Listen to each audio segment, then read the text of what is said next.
Hello,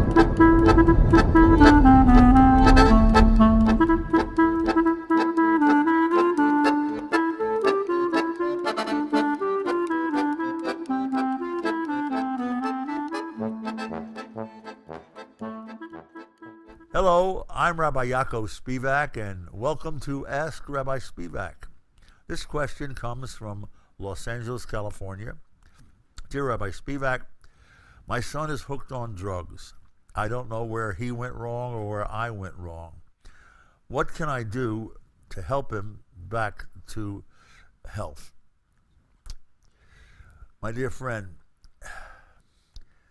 because there are so many negative forces in the world with a jungle of wrong roads, you have to be vigilant with your kids.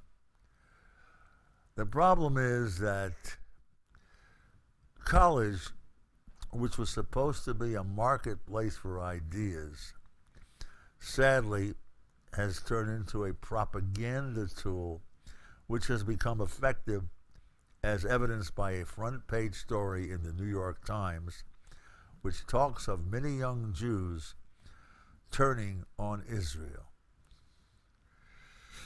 And young Jews turning against their own people in the post-Holocaust era is absolutely unthinkable. What happened? How does it happen? It happens because number one, in college, which used to be that a student was praised for coming up with positive alternate ideas. Now, very often, there is an underlying tone set by the professor, not in all cases, but in many. And that tone is, this is what's going to fly. This is the norm. And this is it.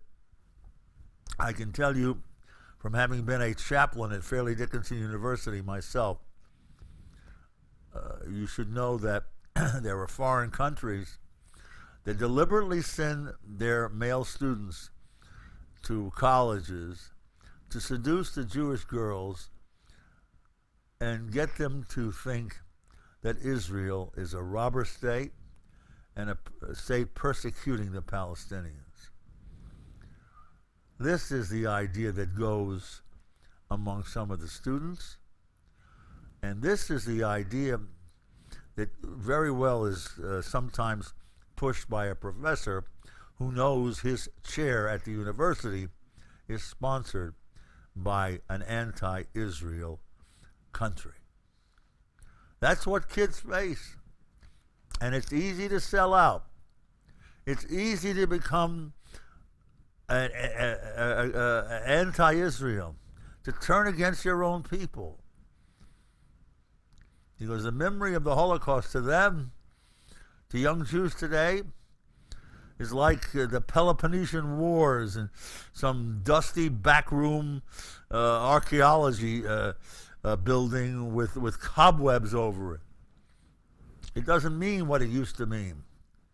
Doesn't mean what it did to those of us who had teachers and rebbes with numbers on their arms, and therefore see the beauty of the state of Israel, which gives the right of all its minorities to be even a Supreme Court judge, to take part in government. And these young people, sadly enough, are letting their own country float away in Israel and turning to the countries that don't give their citizens any rights, citizens being in quotes. How does something like this happen, you ask? The answer is we have to turn back to the pages of history. When Adolf Hitler first came up, he appealed to the Hitler Jugend, the Hitler Youth. And if you see any of the films of the day, you'll see an interesting thing. They looked at him as a savior. as their Führer, the leader. Eventually they swore allegiance not to Deutschland, not to Germany, but to Adolf Hitler himself. And the look, you see the young girls and boys running to him as he stands ready to give a speech. The look of ecstasy in their eyes. That's how vulnerable youth are. That's how the stream of evil ideas can captivate their souls and their hearts. So when you see a young person, you don't know what's going on in his or her head. You don't know who's trying to seduce them intellectually. And that's why you have to be vigilant. And that's something that hasn't been done nearly enough. At the end of the war, these young people who looked up to Adolf Hitler, when Hitler knew full well that the Soviets in the East and the Americans in the West were going to defeat him and crush him, he could have surrendered to save their lives. They adored him. They adored him. But no, he said they had to fall to the last man. The last pictures we have of Adolf Hitler show him as he's going down to the bunker, pinching the cheek of a 12, 13-year-old boy who is certainly going to die in front of the Russian tanks that were coming in. But this boy was seduced because such is the susceptibility and vulnerability of youth. That is why the boycott, the BDS movement, wants to put sanctions and divest from Israel and boycott it. We look at that movement and we say, why are Jewish youth sometimes involved in it? Because they have been seduced.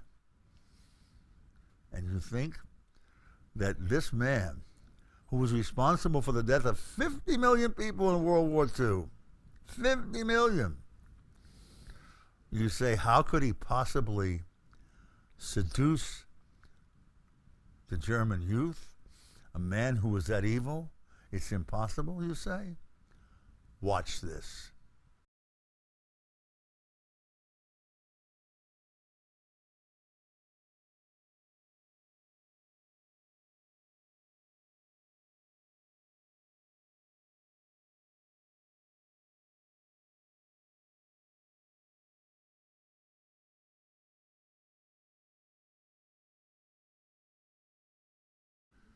I'm Rabbi Spivak.